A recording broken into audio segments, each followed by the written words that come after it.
5:01. Monday, October 21st, 2019. It's 5:01. We're going to call the BEDC Board of Directors to order. Let's take roll. Pat Crawford. Ron Spencer. Here. Kevin. I just draw this blank every time. Kevin Plunkett. Sam Kerr. I'm here. And Jeff Hedania. Here. And Connie Schrader. Here. All right, we do have a quorum this evening. So let's go ahead and take any public comments if there are any at this time. And I don't see that we have any. Let's go ahead and approve the minutes for the Bastrop EDC 3.1 regular board meeting of September 16th, 2019. Move to approve. Second. All those approve? Aye. All those not in favor? Why do I always have trouble with that one too? Opposed? Same old thing. Opposed. If we could right now, we're going to go ahead and move down to 3.3 so that we can have an update on the 921 Main Street building from project manager Jimmy Crouch.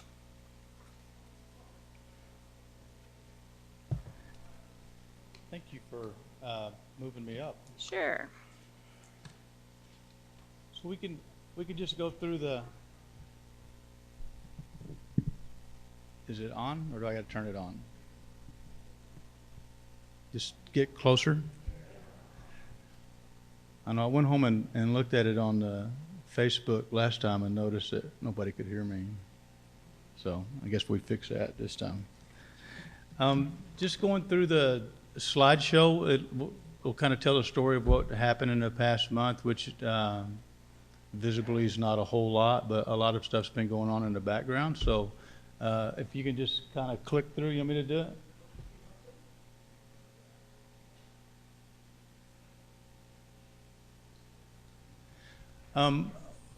We'd asked for the top 3 priorities at the beginning of the project, and we're trying to keep those top 3 priorities the top 3 priorities. So communication was one big one. I think we've had to have a lot of communication between the city, BEDC, Gene, myself, and the contractor and architects and Art Institute in the past month, trying to get the final pieces of the design put together, and building permits and easements and just a lot of different things. So that piece of it is there's been a lot of communication as far as that piece of it.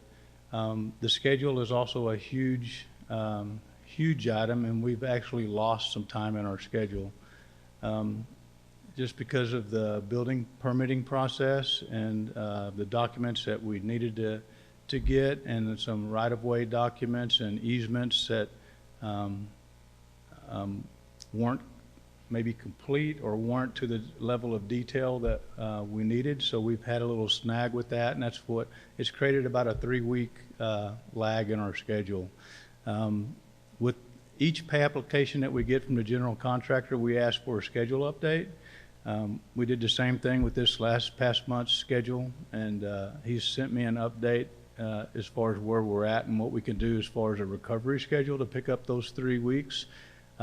There was enough fluff built into the original schedule that we're going to be okay with where we're at right now. So we do have a makeup schedule, still shows the same completion date for June 30th.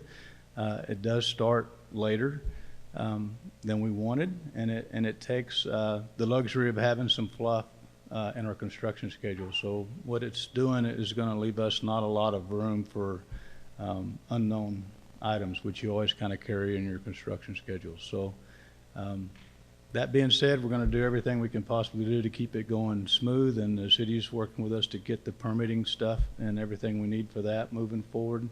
And hopefully we don't have to have another recovery schedule. We can just keep on and just do a regular schedule update. So when do you have to start demo in order to, because that's the first permit, right? It was a demo permit? That's what we had asked for. Was called it a grading permit, a foundation permit, a demo permit, just to do anything, any kind of work on the site at all that doesn't have to involve the structural steel going up or anything vertical. And the problem with that has been the site development permit and or the site development plan. And I think that's all resolved as far as the information being submitted to the city this past week. So keep our fingers crossed. Maybe we'll get the final approval for that on Friday, and we can resubmit. We can submit our full building permit package after that site development plan is approved. They wouldn't accept the permit package. The city wouldn't accept the permit package until that piece was out of the way. So hopefully that happens between now and Friday. We can submit our full building package on Monday, and then that process will start, that review process will start for the full building permit. We did also apply for a demo permit, is kind of what we're calling it right now. It's where we can go in and do some select demo, and I think we talked about it a little bit last month, but for footings and just and that could be considered investigative too as to what's underneath the brick walls on the adjacent buildings. But we did ask to do some select demo, remove some of the slab, pour some of the footings, and so we can be doing something while we're waiting for the full building permit to be done. And that's still in the works too, so that hopefully they'll let us do that this Friday too, and we can get started on it maybe next week. So the full permit, how long would that take? So I've heard that takes a month or so. It's at least in past experiences. yeah, And there's I'm just wondering whether that's enough, you know, is that bad? It just seems that would be bad. yeah, let me get the dates. Sorry, let me flip through here. Right. So I think 11/8 would be the soonest we could resubmit if something was turned down based on the requirements that the city's just adopted as far as a permitting process. So it's not really working in our favor, but it's the process, so we're going to follow that. There were some talks today with the general contractor and Trey has said he's going to do everything he can possibly do to get us at least a demolition permit or foundation permit so we can move forward with that. Okay, so yes, I feel all your eyes on me. I didn't look. Yeah, I know. Part of the issue is they got to be clear with their permit or with the stuff that they're turning in, and we've had some issues with not having complete information. So the city's absolutely interested in expediting as much as possible, but we can't just waive every rule. So, and part of it is an absolutely new process to have only certain dates that we're accepting plans. You can thank that would be John Cyrier that you would call, who voted for that rule that says that we only have so many days to respond. That's just, it's a consequence of the recent legislation that was adopted in May and had an effective date of September 1. And the last thing that we want, and I know BEDC and anybody else, is to have this is the way we handle permits if you're a city agency, and this is the way everybody else has to handle the permit. So we've got to be consistent, and we can't enforce a rule if we're not willing to follow the rule ourselves. And BEDC is paying for the permits, and the intention was that we are, through this developer, we're going through the permit like anybody else would be going through the permit. So while I'm sure that Trey's going to help and do what we can from a city standpoint to support it, I think BEDC should have the expectation of the contractors and engineers that they are submitting all of the required information at the required time. And that's I know that Jimmy's working with our developer, and I'm not trying to throw anybody under the bus, but there's two sides to this story, and everybody's got to be bringing the right thing to the party. Is that a fair absolutely. statement? And I'm glad you brought that up. There was, and I'll try to back up and go through and catch some of that because I know I kind of skipped over it. And so there was a request by the city as far as our demolition permit portion of it, just to additionally brace the exterior walls for the two adjacent buildings, because we all know that it's not like new condition on those two buildings. So we had to get a bracing plan submitted. So the general contractor provided a bracing plan, and then after we provided that, we had to get an engineered stamp for it. It's kind of an unconventional brace because it's a brick wall. It's not something you would typically do. So we had to get an engineer stamp. So, and I believe, if I understood it right, that the city actually recommended or gave us the name of a engineer that may provide a stamp for it. So that's all in the package now. So that was probably a week or maybe 10 days to get that information. So Mayor Schrader's exactly right. There are some parts and pieces that you go through during the normal course of the building permit process and the review process. That part is absolutely normal. You turn in and you expect to get comments back on the first round of submission on your building permit. That's just kind of the norm. What we didn't plan on, I guess, is maybe the timing as far as we thought we would get our demolition permit a little quicker, and I think the site development plan was the problem with that. So good news is I think it's all taken care of now, and we can move forward with it. We do have a recovery schedule for it, and I think with the exception of we lost some fluff in our schedule, that it's on track now, and hopefully within the next week to 10 days we can be out there doing some work, or the contractor can be out there doing some work. And my only concern is we have to know as soon as possible if we're not going to make the date. And I want to make sure that when you're reporting to us on a monthly basis, you're not making it too pretty.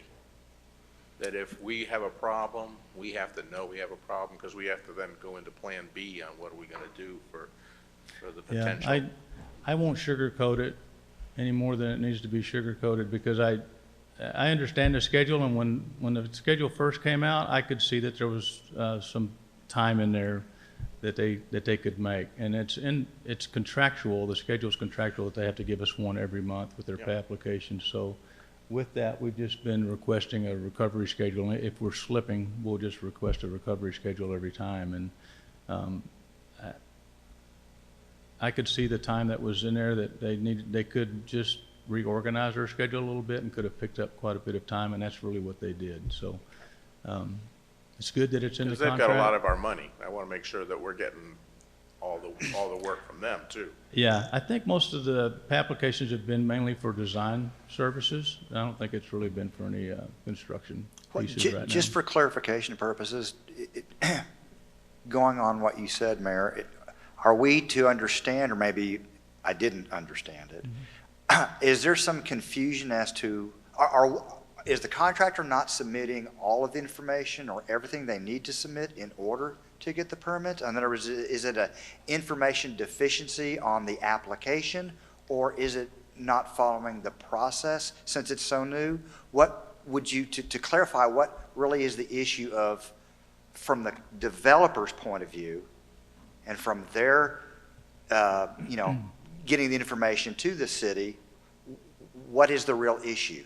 I would say that it was all of the above. I would say that there were some drawings that were a select few of the drawing pages didn't get a stamp on them. So those had to be re-stamped, returned in, resubmitted.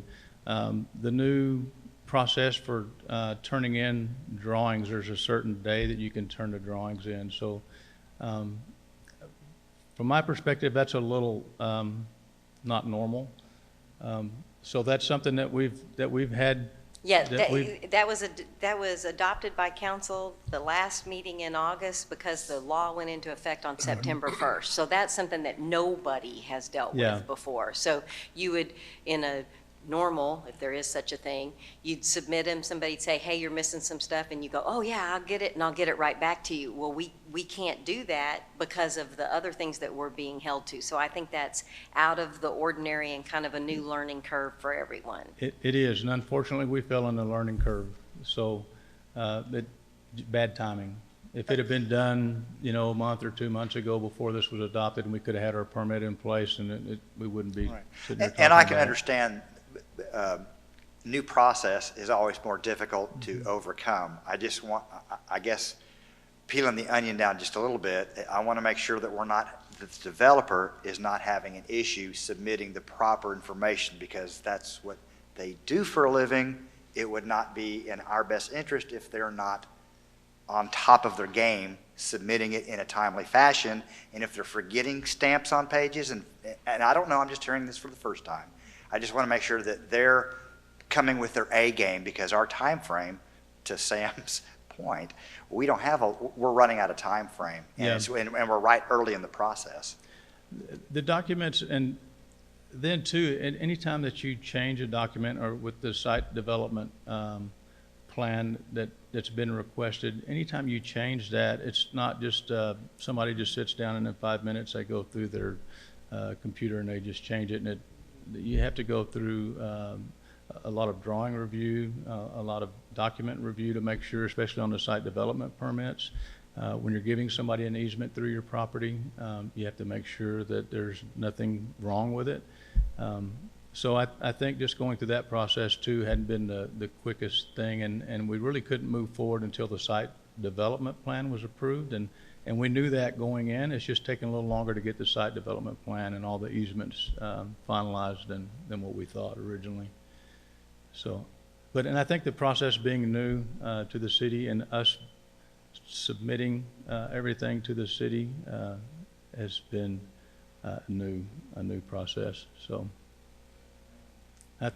next person will have it easier, I think. So it's good to be the guinea pig, but not all the time. The last thing is just the budget. I guess good news is there's nothing really that's hurt the budget right now, since the schedule could still be compressed a little bit. The contractor hadn't asked for extended general conditions to cover the 3 weeks. He's just trying to make it work and get everything done within the same amount of time. So there's no additional general conditions. They're actually looking at some value engineering ideas to help us with the schedule one, and also help with the overall budget as a second thing. So they're looking at maybe redesigning the structural steel columns and making them out of concrete, and just getting some ideas and some pricing on that, because the steel cost I think was more than they were anticipating. So if we can get a drawing turned around and resubmitted, if we want to go that route, or if they want to go that route, then they're looking at some value engineering options for that to try to save some costs, and where they don't turn in any additional cost to the job. So budget, everybody's very budget conscious with it, trying to save as much money as we can, because we really want to turn in a zero change order project if that's possible, but we'd like to do that. The project description hasn't changed. I just left a slide in there just in case you forget what we're building, but it's exactly the same thing. Nothing's changed. I guess it did change the awning on the fronts, extended out. There's an option for that now, to extend that canopy over the front. The permit status, we kind of went through that. It's still in 3 phases. The demolition phase, which we requested, and that number 2 is the building shell phase. And you can see I put on under number 2 that it was submitted on the 18th with a 15-day review. So the best case scenario, we're going to get a response by the 25th of October, whether it's a thumbs up or a thumbs down, or more comments. But based on the information we got today, I think that the contractor is going to get an approval. And if not, the next submission date is November the 8th. So it's another week that we won't be able to make up if it's not approved. And in the building interior finishes, there has been meetings with the Art Institute, BEDC, the general contractor, the architect, structural engineer, just going through all of their layouts for the interior of the building. So I think they've got that pretty finalized. It's going through Texas accessibility review right now for ADA compliance, and so that part looks really good as far as the interior finishes, as far as where the walls are, where the doors are, the size of the rooms, and the layout of the interior of the building. They've got that pretty buttoned up as far as the interior. So when this building permit is finished, and we can submit the finishes permit right behind it, I think, with, since they're doing so much legwork right now. The design status, as far as the geotechnical piece of it, I haven't seen, the general contractor hadn't submitted who they're going to use for the testing. I've given them a couple of names that I know that work in the area, but I haven't seen who they were going to, the final decision on who was made for that. Same with the testing of the materials. So the concrete's got to be tested. There's got to be structural inspections. Soil has to be tested as they're putting in the concrete and excavating these holes back to make sure it's compacted properly. I haven't seen the testing firm who they've selected for that, and they may be looking at people outside of the few that I gave them. So as soon as I get that, then we'll at least have that, but it's in the contract for them to carry that cost. And then structural, we talked about the masonry last month. I still think it needs to be looked at from ownership from both sides of the wall. So still probably should take a look at that. Madam Chair, I would like to suggest that our attorney be a part of any letter that's written to the adjacent property owners. I think that's a good idea. Yeah, absolutely. And there has been some reports on the masonry. I mean, investigative reports from, I think, Terracon. And so y'all should use that information, and, you know, for what it's worth, it's great information. Architectural, structural, and mechanical, electrical, plumbing for the shell, all that stuff is being coordinated with the interior finishes. So with the new wall placements in the bathroom and elevator, all the requirements for that, and then the utilities behind the building have all been coordinated. And then again on the building TI, there was a sketch provided, and I've got it included back here, but there was a sketch provided by the Art Institute on what they want the interior walls to look like. They had a request for movable partitions between their rooms so they could open it up and close it up to have smaller or larger classrooms, but the cost, they didn't like the cost of them. So it's all hard walled right now unless they change their mind. Just a photo. So these are some of the design photos. These two were in from before, so that's the shell of the interior, and this is what they've given us as far as the revised interior with their wall layout, and it's actually progressed one step beyond this. So there's a lot more chairs, tables, desks shown in the most current plan, which came out last week. So this is kind of their footprint for their new building on the inside. And all of those would be hard walls. The purple path is just access path in and out of the building for fire access. And then most of the gray is just our classroom areas. The budget's still exactly the same as what it was. For what it's worth, my fee's coming down. I haven't spent near the amount of time that I thought I had predicted originally, so you're saving money for your third party here. And no really change requests or change orders. As far as the procurement, they have started the long lead items. There's been an elevator submittal turned in. I've asked Jean if she can select 3 colors for us. Then we can get color chips for them, because it's hard to pick off of an electronic brochure on a computer screen because they vary so much in color. So you always try to get a hard Formica chip or laminate chip. So we've asked for those. Jean's going to give me 3 colors, and then we'll get 3 chips, and then we can start making interior color selections on that stuff. Structural steel can't be finalized until we get the drawings approved. The switchgear and the lighting hasn't been ordered, but the switchgear has started, and then storefront and interior doors are coming later. Not quite that where we need to be as far as ordering those things. The schedule again has a 3-week impact on it right now from the original one that they turned in. I don't think it's end of the world, we can make that up. The dates I put, those are new dates that are on it now. And I will give you the current date. So from those dates,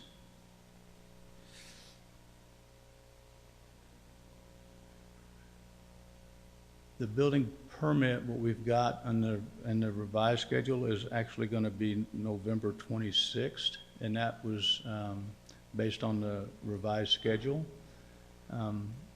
And with that November 26th date, you still finish by June the 30th. So it's still pushing, we're showing it pushing. If we can actually get the building permit on October 25th, we could either put some fluff back in the schedule or maybe finish it early or have some unforeseen things happen and it won't kill us. The mobilization is still close to the same. The demolition starting, the earliest would be November the 4th. And then the roof drying in is still the same, and that really pushed almost 2 months from the original schedule as far as the roof being on and dried in where you can actually do some interior work. I think that they had some missequenced things in their original schedule and they fixed that now, so that's why it's pushed back a little bit. Gave them a little more time to get all the roof covering on and everything dried up and actually dried in so the building won't leak on your interior. So piece is of when you that the put it in. dry-in, or when are you expecting the roof dry-in? On the latest schedule? It's February 5th through February 25th, so it's a month later than what that schedule shows on this. I got this information after I put this together, so the revised roof dry-in is February 5th is the start of the roof, and February 25th is the end of the roof. Let me ask this question. The June 30th projected substantial completion, does that substantial completion include the certificate of occupancy? It will. It will, because earlier you said that the Art Institute has to move in by the 15th of June, and it doesn't match that, so. They could start moving their furniture and stuff in on the 15th if the city approves it for that. The substantial completion is, the definition of it is it's finished for its intended use. And so there's a construction terminology that on what Yes, there might substantial still be some completion punch is. list items or, touch-up kind of things. Yeah, so you could still be doing punch list items, but if the building's finished and it's being used for its intended use, that's what the substantial completion is. And Art Institute understands that terminology? Yeah. Okay. So I think what they wanted to do was fixture on the 15th and start moving some of their desk and stuff in, and then I'm sure it's probably a 2-week process to get all that. And then also, you can't be in full construction and have non-construction people in the building just for a safety reason, and you end up getting a lot of projector screens, projectors, all of your data, your phone system, all of your computer stuff being installed at that point, because all you're doing is giving them the plugs for that, and they have to come in and put all those fixtures in. So that'll take place between the 15th and the 30th of the month. This is the first time they've ever moved into a new building. So when they are talking about needing access, they're not allowed physically in the building until this particular date. So then when they understood, oh, but would you let us bring in some of ours? Yes, your person can deliver furniture. You'll have to work with Jimmy.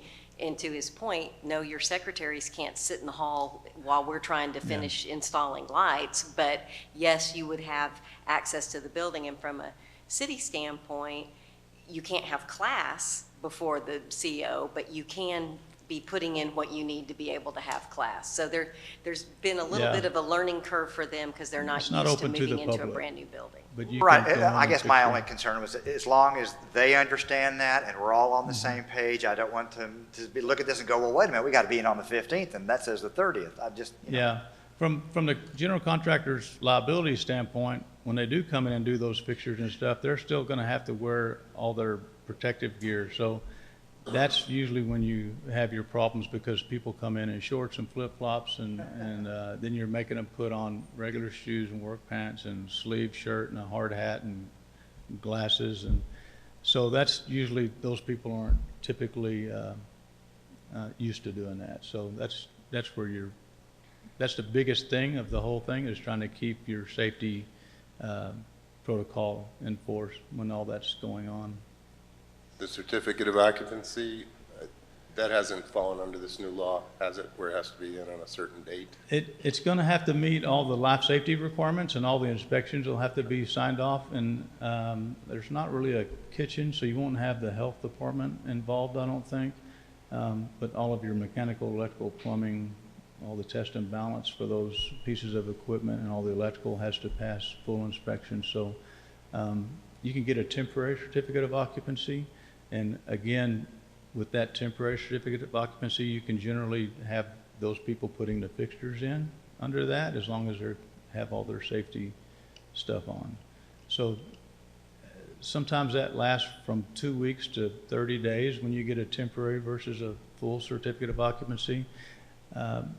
Cities generally don't like to issue those, because they tend to get abused a little bit by the general contractor, and they think that once they get a temporary that they're in the building, that they can have full reign of it. So it doesn't say it happens all the time, but that comes up, and that's why cities generally don't like to give a temporary one. They want you to go ahead and get the full certificate of occupancy. But to specifically answer your question, it's not, a CO is not one of the uniform submittal dates. It's once the life safety systems have been signed off by the inspector, then they'll issue the. And just the construction activities to date by the divisions again. The shell design is complete. Interior design can be completed within 30 days unless the Art Institute changes a lot of things on the interior. The historic appropriateness presentation materials were submitted on 10/10, and I've heard that they're close to being approved. I don't know if that's true or not, but it's been turned in, so all the exterior finishes have been submitted on the board, so you can see what they look like. Really no change on the site construction. There hasn't been really anything happening over there. There was some vandalism on the little shed in the back. Somebody broke the windows out of it, and we're looking at getting that boarded up just so we're not liable for it. Nothing really on Division 3 and Division 4. Just a shoring of the walls is the only thing really different from last month that we'll need to do, and that is going to be a requirement to get these construction started and a demo permit done. Structural steel, the shop drawings are in progress, but can't be finalized until we get final drawing and permit approved. And then nothing else with those other divisions. The submittals were received for the elevator, and we need to pick the finishes out for it so they can get that ordered, because that's a very long lead item. So that's got to be done next. And then the submittals for the underground materials for the plumbing again, and then the same with the electrical items. All the panels and stuff have to be submitted on once we get final design and the electrical loads done. And have been no requests for information. These are the submittals that they're kind of in the process of. And then the photos haven't changed because we didn't do anything. I didn't go take a picture of the broken window. And then same interior upcoming highlights, really. So we're still anticipating the same things. We just want to get started and get the project moving forward. And that's it. Does anybody have any questions or need any clarification on anything? Anything from anybody? No? All right. Well, we thank you for the update. Yeah, thank you. Keep them rolling. Build on.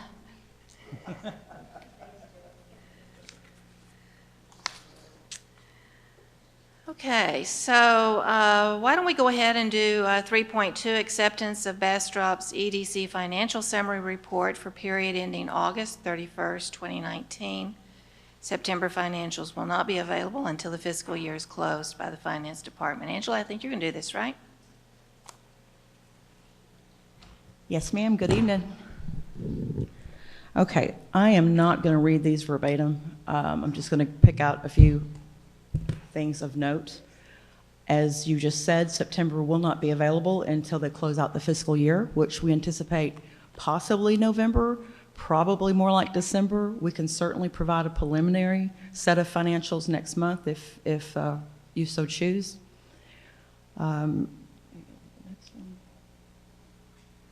Okay, I want to point out something that Mayor Schrader caught. On these slides, this is the first time that we've used this set of templates for an entire fiscal year. So we get to the end, and it's a little bit, let's see if I can do this. That number right there. That number's accumulative, or it's a culmination of the entire year. So it looks like it's a 1% increase for September, and that is not the case because we don't have September's numbers yet. However, I did run some of preliminaries, and I really think that we're going to end the year at about 45,000 above the forecast. That's a good thing.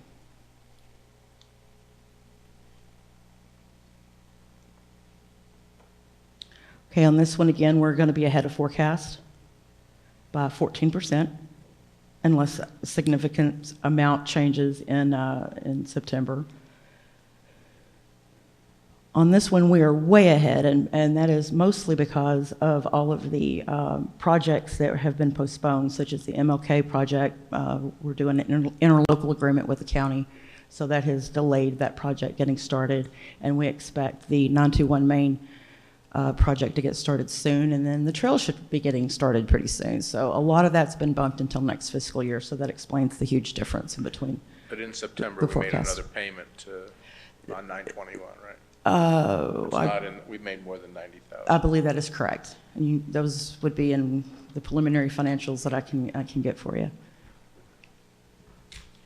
So all in all, we're 92% through the fiscal year as of the August financials. Expenses are greater than revenues by $404,538.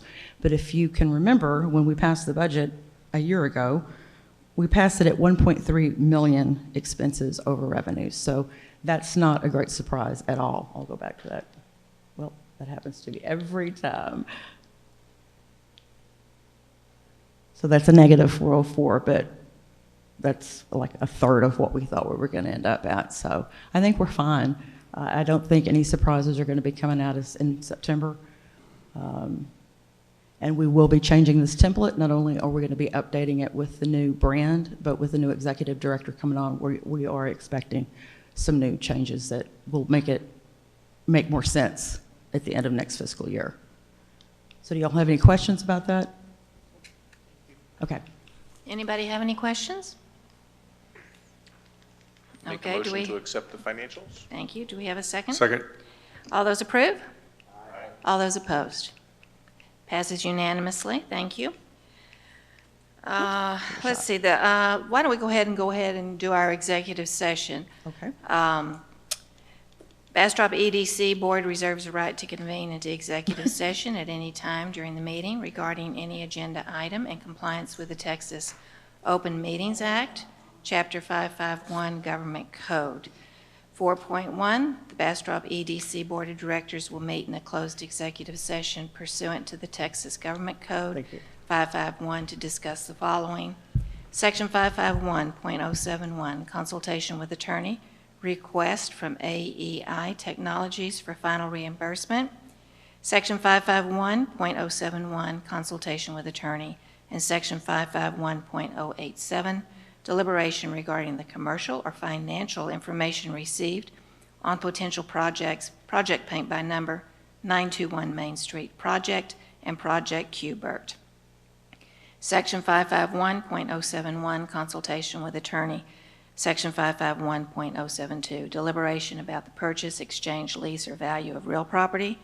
Project Agnes 2, Project Compassionate, Project Green, Project NOAA, Project NOME, Project Technology MLK, Project Bronze Star, Project Paint by Number, Project Molly, and Project Q. Burt. Section 551.074, Personnel Matters, to deliberate the appointment, employment, evaluation, reassignment, duties, discipline, or dismissal of an employee. Section 551.074, Personnel Matters, to deliberate on the appointment of an executive director. The time is 5:41.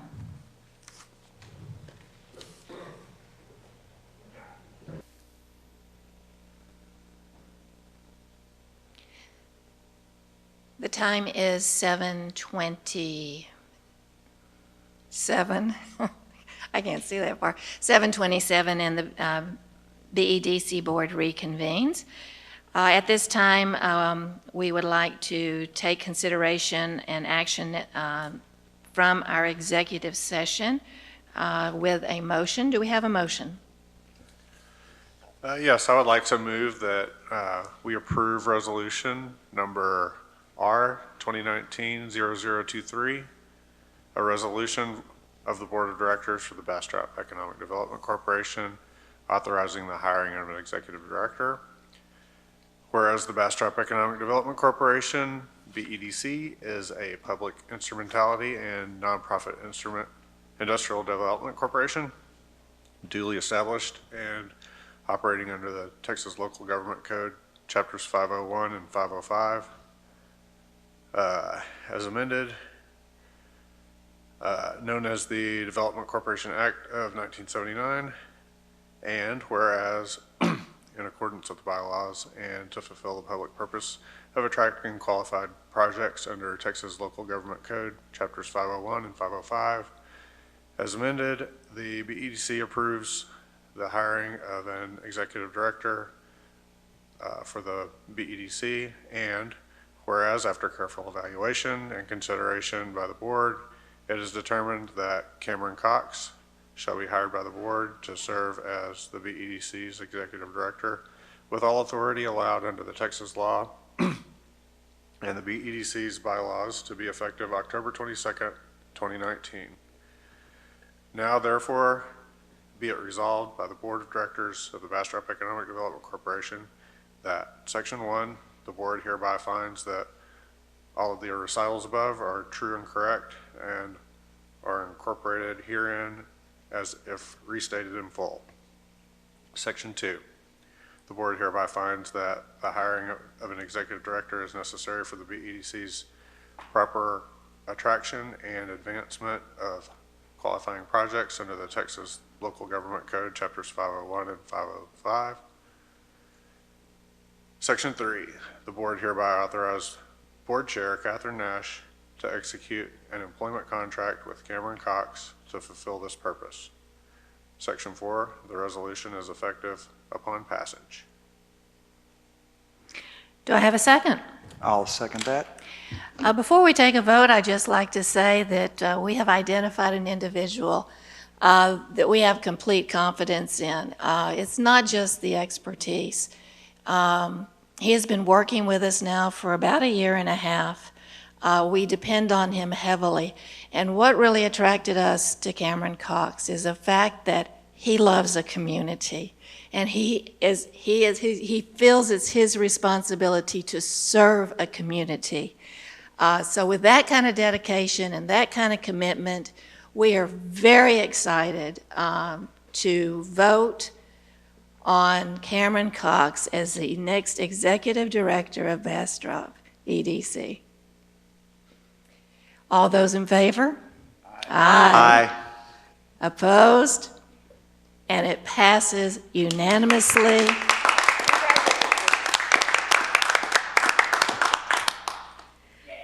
So exciting. So exciting. Thank you. Thank you for your interest in Bastrop. Thank you for wanting to bring your family.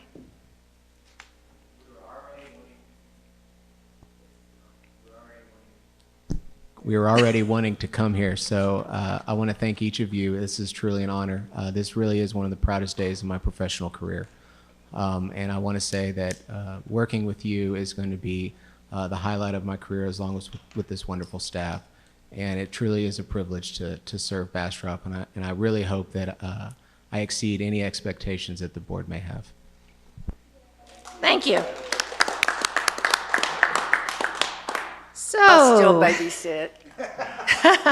so moving right along, 3.4, consideration, discussion, and possible action on Resolution R 2019-0022 of the Bastrop Economic Development Corporation approving and requesting approval of an amendment to the BEDC's FY 2019-2020 annual budget to allocate $65,775 from previous year's budget now in the reserve funds to be designated as unused promotional funds from fiscal year 2018 and 2019. Angela. Yes, ma'am. So as we discussed during the budget process last year, state law limits an economic development organization to spending 10% of its annual budget on promotional type expenses. However, there is one stipulation to that, and that is the Texas Comptroller of Public Accounts as well as the Texas Attorney General have ruled that any unexpended promotional expenses from one budget year can be rolled over in effect to the next budget year, as long as it's put in a designated account for that purpose. So we didn't know when we did the budget how much we were going to end up with. We ran the numbers. We're looking at the amount there, $65,775. Ms. Davis has asked that we put this on the agenda to have it, to see if we can't take that money from last year that was unexpended and roll it over to the current budget year. The resolution is attached. If you have any questions for me, I'm happy to answer. And we also have our new, our current attorney / future executive director that probably knows more about this law than I do. I'm the lawyer right now. Tomorrow I will be the executive director. Okay, Mr. This is a legal issue, yes. And I had a conference call with the comptroller on this, and we had meetings with the finance director and staff. And Angela has done a wonderful job for about 2 months going back and forth with me and the comptroller to determine what's promotional and what's not, so that way we can capture this amount and move it forward. So I want to commend you, Angela, on a wonderful job doing that. Thank you, sir. And yes, this is something we can do year after year to accumulate promotional funds in case we ever want to have a major promotional issue come up. We can use this money and go above what would normally be the 10%. That's nice to hear. Sam, I'm sure you might have something to say. Not really. Except I would like to make a motion to accept Resolution R 2019-022. Do I have a second? A second. All those approve? And opposed? And it passes unanimously. Perfect, So thank that you. brings us to the 3.5 with an update on the EDC. Staff activities, all of the listed. Okay, we have something a little special prepared for you guys tonight. So with that said, we're going to run through this fairly quickly. I'm just going to throw out some highlights. If you have any questions, please don't hesitate to stop me and ask. On this particular slide, I want to make a comment that Jean is currently attending her final classes at Oklahoma University Economic Development Institute. So once she is done, she will receive her diploma, and that will technically make us both certifiable. Okay, I got a joke. Yay! We already knew that. We knew that. You've seen this slide every month. We had a fairly slow September, except for some follow-up requests, and that's every time we pick up the phone and somebody asks a question, every time we answer an email, following up with people. That's what that is. On the business engagements, we did have 10. I'm just going to leave it at that. This is the breakdown of the types of projects we are submitting on. So as you can see, well, I can't even read that from here without my glasses, but manufacturing is still one of the largest ones. Thank you very much, Colin. I appreciate the assist. So you've got advanced manufacturing and general manufacturing are the biggest two. Okay. Thank you. Okay, now this one I'm going to pause a bit. We've already talked about 921 Main, of course. The downtown trail is expected to kick off in January 2020 in conjunction with the Main Street Improvement Project, or at least that's the last thing I've heard about it. We previously discussed they are redrafting the interlocal agreement on Technology Drive, and that has to do with the drainage, the detention pond. And the last one, this one's new to the slide, applied for a Texas Industry Partnership, or a TIP program grant, in partnership with New Republic Studios and the Art Institute, and that's a $150,000 matching grant. This is fairly standard too. If you want me to go over all of it, I can, but you're about to see it, some of it again. Now this one I do want to point out. The states are fairly standard. We know where most of our hits are coming from: Illinois, California, Virginia, New York. The countries, though, that is the first time in the last 12 months that I remember that Argentina has popped up in the top 5. Now, in this case, there's 6 because there was a tie there down at the bottom, but I don't know haven't done any research into it yet, but I will. And on the social media engagement, you can see that we're up for the year. Now that we've gone an entire year with our measurements, we can actually go back and compare how far we've come up. So we've seen an increase in our followers, a significant increase in our likes, and I think we lost 1 Twitter follower, but on LinkedIn we're up quite a bit as well. And that's a tough one from what I understand, is to increase your LinkedIn followers. Okay, that's it. So Colin, you're on.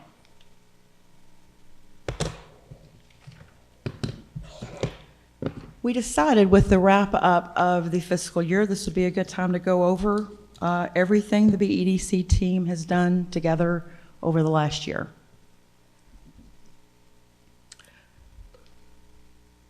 So this is a look back at the previous fiscal year.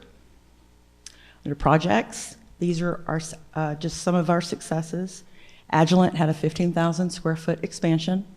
Irby is an electrical distribution company. They moved into the Wright Distributing Building. Ascension Seton, I know we all know about that. And of course, the Art Institute, we've talked about that quite a bit. Now, the 3 retailers you see up there, you may not realize that we've had anything to do with, but in one way or the other we have. We've either spoken to them personally, or Gene maybe at International Council of Shopping Centers, or our retail consultant has spoken with them, or at the very least, they've asked us for the reports for our retail trade areas. So don't discount what having that information out on our website can do for us. Part of that, I decided to go back and capture 10 years worth of sales tax revenues in 2-year increments, because if I did it every year, it would be so messy you wouldn't be able to read it. You can see, sorry, I'm trying to do the highlighting of there we go. In certain instances, we have more than doubled our sales tax revenues in 10 years. And that's in no small part to what the EDC has done to attract new retailers and restaurants to the area. This is very important to us, especially because the EDC's bread and butter is sales tax revenue. That's how we're funded. But it's also important to the city. And more importantly than anything, it's in the Bastrop community as a whole really likes to see this kind of thing. This is the most exciting thing we do for them, is bring new retail and restaurants. That's what our questions on Facebook are typically about, what's going on. So I think it's a real plus for the community to see that kind of thing. These are our ongoing projects, which we've already touched on several of them. But other than the 3 or 4 infrastructure projects we have going on, we did a new strategic plan, which you will be seeing the results of, I think early 2020 we decided. We did a rebrand, we have a new logo, and we are building a modern and streamlined website. Cameron knows all about that. Okay, on the events we hosted, that's the 5th annual Bastrop Youth Career Day in conjunction with the Workforce Solutions Office and BISD and some of our other partners. We had the Agnes Street ribbon cutting in conjunction with the Bastrop Chamber of Commerce. Also with them, we hosted the Governor's Office Small Business Workshop, which was very well attended. We had the Art Institute announcement, and then we had the premiere screening of Keeling out at the New Republic Studios. This is what I like to call by the numbers. It's just down and dirty. Now, the first one I do want to talk about real quick, the 55 projects worked. Y'all are not familiar with all of those projects because you don't see them until there's action on them. But from, I have a breakdown here. From Opportunity Austin and the state of Texas, we submitted on 25 separate projects. That's how many we worked actively. Site Location Partnership brought us 12 different projects that we submitted on. We had 9 direct contacts from companies themselves, 6 from local and regional brokers, and then 3 that were considered other. So that totaled up to 55. During the year, we had 24 prospect visits, 29 contacts through the website, 97 business retention and expansion meetings, 2,271 requests for information, 7 residential developers assisted, 9 marketing trips and conferences attended, 7 webinars and 8 online trainings, 7 presentations given, 13 board meetings, and 20 resolutions written. And we're not done yet. So this, again, is why I kind of skipped over some of the social media a while ago. So this is, you know, Facebook likes 4,221, but the total reach, 537,855. So for an earned media value of approximately, or so I'm told, $2.6 million. Twitter followers, right there. So the tweet impressions was 60,942 with an earned media value of 304,710.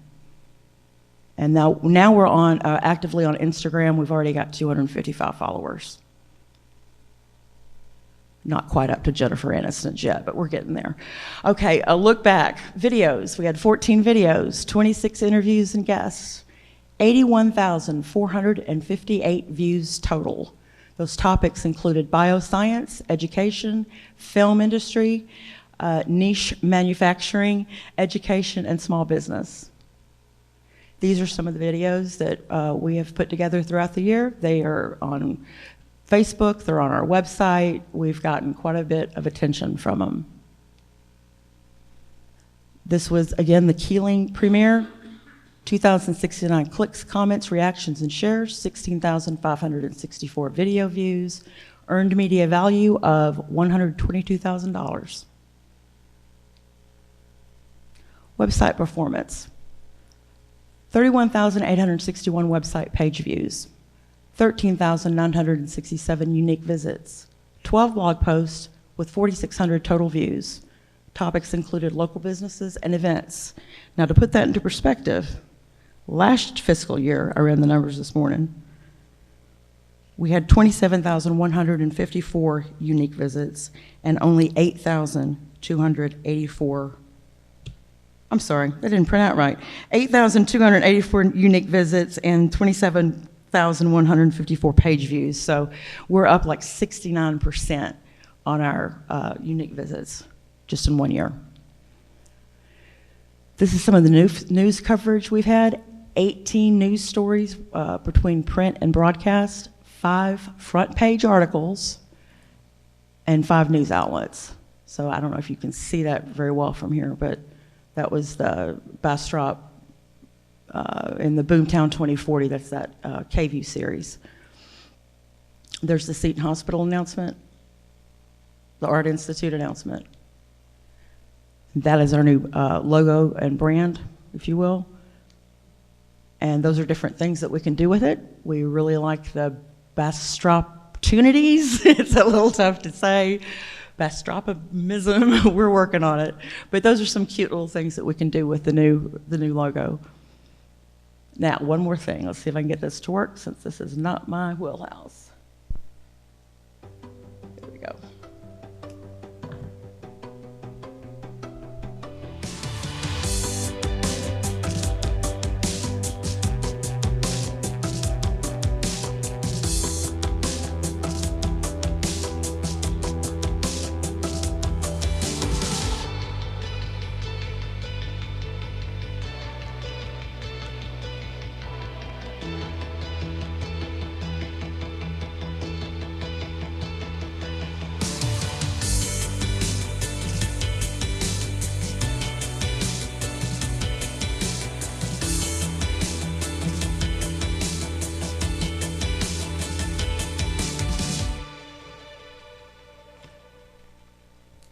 And that's a wrap. Thank y'all.